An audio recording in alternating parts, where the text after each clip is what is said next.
Hey, top of your life's math industry, and we are going to take a look at composite trigonometric functions. So before we start the video, or before we start learning the new material, here's what happens. Ooh, a problem. So right over here is a problem we've seen in algebra before, and sure enough, it's a composite function. The reason why is because instead of having to find just one function, we gotta find a function that has two or more of them. But how do we know what function is what?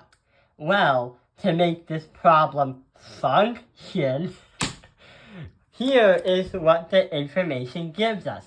So what we have to do is, you see that number 4? We have to insert that number 4 into x, and then put the number 4 in here to solve what happens next.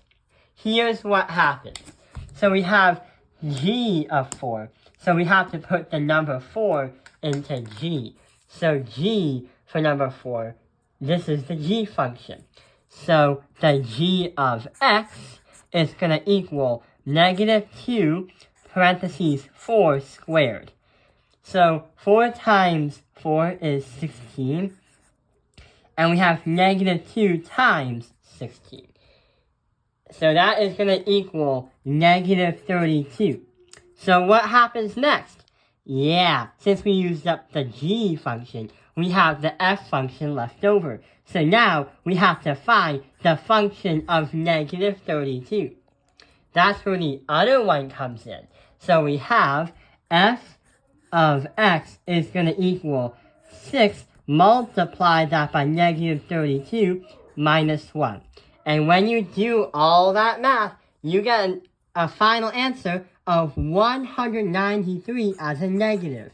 So that is going to be our evaluated answer after solving this composite function. But wait, that is something we learned in algebra. What if we try to apply trigonometric functions? Well, guess what happens? Turns out that we can do that. So right over here is the exact same thing. But there's a lot less drawing and more thinking required in this kind of mathematics. So instead of saying, oh, we have to multiply, then we have to add, then we have to... With this, we kind of have to use mathematics as a common sense by thinking and applying what we have learned in the past. Well, one of the skills is the composite functions. So what about this one? So the sign of pi divided by 3. We have to do the sign first. So if you just focus on the sign, and we have pi divided by 3, what can we do? Well, pi divided by 3 gives us a reference angle of 60 degrees. And it's going to be in quadrant number 1.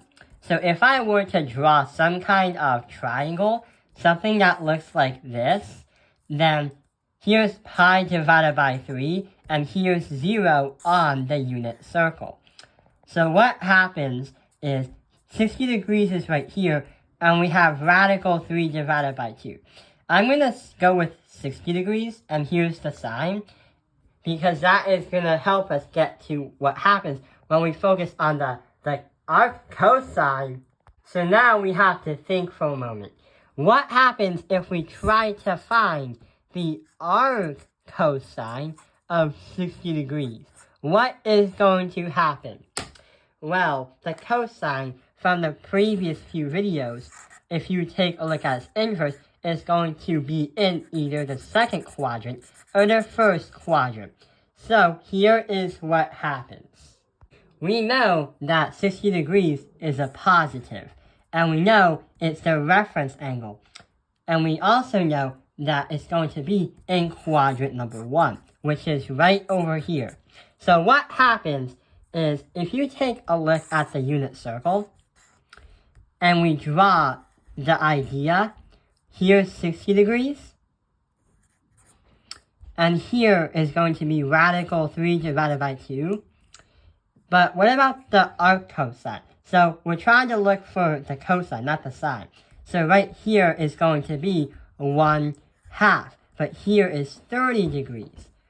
So if you try to make another triangle with its arc cosine of 30 degrees right here, then you get pi divided by 6. So we went from the sine of pi divided by 3, which helped us get to 60 degrees.